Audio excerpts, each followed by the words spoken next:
Nuk kishte kaluar as një vit që kur Arlindi kishte mbushur 25 vjeç, kur vendosi të linte përkohësisht Shqipërinë dhe të nisej drejt një ëndre që e kishte përndjekur prej adoleshencës, të punonte dhe të jetonte në Francë, të provonte jetën perëndimore, të ndjente pavarësinë, e pse jo, të gjente veten në Shqipëri. E gjithë familja e tij jetonte në një qytet të vogël në jug, ku tradita mbetej gurthemeli i jetesës dhe paragjykimi një dorë e padukshme që udhëhiqte shumë fate.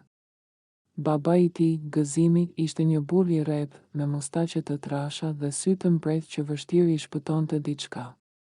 Nëna, Bukuria, ishte grua e përkushtuar, e dashur, por me një zë të heshtur përballë burrit të saj.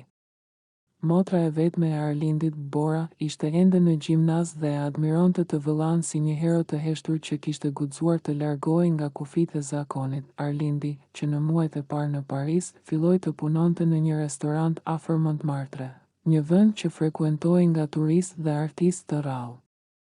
Aty ai njeh Ivonen, një grua me lëkurë të zezë të thellë, me sy që të kujtonin netët e Afrikës dhe një zë që sikur të mbështillte me mëndafsh sa herë të fliste. Ajo ishte menaxherja e restorantit, 50 vjeç, e divorcuar prej vitesh, me një të kaluar jo të lehtë. Kishte ardhur nga bregu i Fildish që në vitet 90. Kur lufta civile i shkatërroi familjen dhe e detyroi të kërkonte strehë në Europë, në fillim, Arlindi e shihte thjesht si një shefe autoritare, por gjithnjë e më shumë, ai vlerësonte mënyrën si ajo e kuptonte atë. Mënyrën si qeshte me batutat e tij në shqip që ajo nuk i kuptonte, por i pëlqente ritmi. Ivone kishte një mënyrë të rrallë për t'i bërë njerëzit të ndiheshin të parë, të vlefshëm. Arlindi ishte rritur me idenë se një burr duhet të ishte mbrojtësi, por pranë saj ai ndjeu se dikush mund të mbrojë edhe atë, dhe kjo nuk ishte dobësi. Dashuria lindi në heshtje, si një zjarr që ndizet fshehur pas mureve, por që nuk mund të fshihet gjallë. Ai e ndjente veten gjithnjë më të tërhequr, më të lirë dhe më të plot pranë saj. U deshën muaj që ata të pranonin zyrtarisht që ishin një çift. Në fillim nuk e postonin asgjë në rrjetet sociale, nuk e përmendnin në publik, por sa më shumë që e fshinin, aq më shumë rritej ndjenja e revoltës së brendshme. Pse duhej të fshiheshin? Pse duhej ta quante turp një dashuri që e bënte të ndihej njeri? Kur vendosi t'ia thoshte familjes, Arlindi e bëri me qetësi. Ishte një videotelefonat në WhatsApp. Ishte muaji mars dhe pranvera sapo kishte filluar të zgjohej edhe në jug të Shqipërisë. Babai e priti fjalinë, jam në një lidhje dhe dua të jemi sinqert me ju, ajo është më e madhe në moshë. Është 50 vjeç, afrikane. Quhet Yvonne. Në 10 sekonda nuk dëgjohej asgjë. Pastaj vetëm një fjalë nga babai, ti je çmendur, nëna e qau në heshtje. Motra u përpoq të mos fliste, por më pas i shkroi një mesazh të gjatë, duke i thënë që e mbështeste, por që ishte shumë e hutuar. Nga ai moment e tutje, komunikimi me familjen u bë i rrallë dhe kur ndodhte, ishte i rëndë, si një bisedë ku të gjithë prisnin që tjetri të kërkonte falje. Arlindi, megjithatë, nuk e zbrapsi dashurinë. Pas më shumë se një viti lidhjeje, ai vendosi të martohej me Yvonen. Nuk ishte një ceremoni e madhe, por një dasmë intime në një kopsht të vogël në periferi të Parisit, ku morën pjesë miqtë më të ngushtë të çiftit. Shumica nga komuniteti afrikan dhe disa kolegë shqiptar që kishin mbetur të vetmit që nuk i kthyen shpinën. Kur postoi një foto nga dasma në Instagram, komentet që mori ishin një përzierje e urrejtjes dhe dashurisë.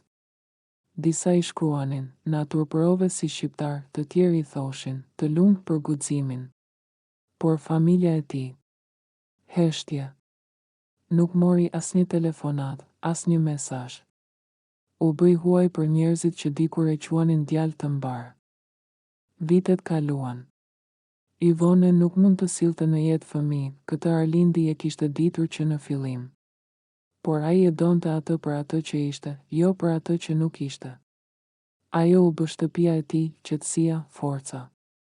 Ai filloi të punonte si partner në restoran, hapi një tjetër biznes të vogël me ndihmën e saj, një mini market me produkte ballkanike, ku në raftet e sipërme ndodheshin gjithmonë specat e gjyshes dhe raki nga vendlindja, pas 5 vitesh martese.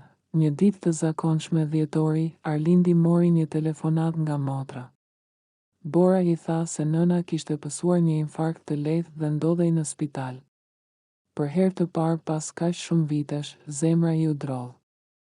U kthye menjëherë në Shqipëri, vetëm pa Ivonën, sepse e dinte që pranimi ende nuk kishte ardhur. Nëna e tij, e shtrirë në shtrat, i shtrëngoi dorën me lot në sy dhe vetëm i tha: "Djali im. Më fal që nuk isha nën më e mirë." Pas atij udhëtimi, ai vendosi të sjellë Ivonën në Shqipëri, pa fshehje. Ishte pranverë dhe qyteti i tij dukej sikur kishte marrë frymë më thellë. Në fillim, fqinjet e vështronin me kuriozitet. Disa i kthenin shpinën, disa buzëqeshnin me një trishtim. Por ajo që bëri ndryshimin ishte vetë Ivona.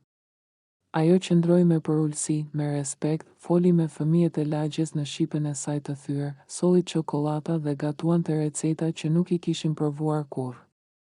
Pak nga pak, edhe babai nisi të ndryshonte. Një ditë, pa shumë fjalë, i tha: "S'kam qenë baba i mirë për ty, por në fund të fundit, nëse je i lumtur. Ndoshta kjo është e vetmja gjë që ka rëndësi." Tani, Arlindi është 32 vjeç. Jeton midis Francës dhe Shqipërisë. Familja e tij nuk është më ajo që dikur se pranonte. Ata nuk janë të përkryer, por kanë mësuar. Dhe ai e di, dashuria nuk ka kom, nuk ka mosh, nuk ka ngjyrë. Dashuria është guxim. Dhe ai kishte guxuar.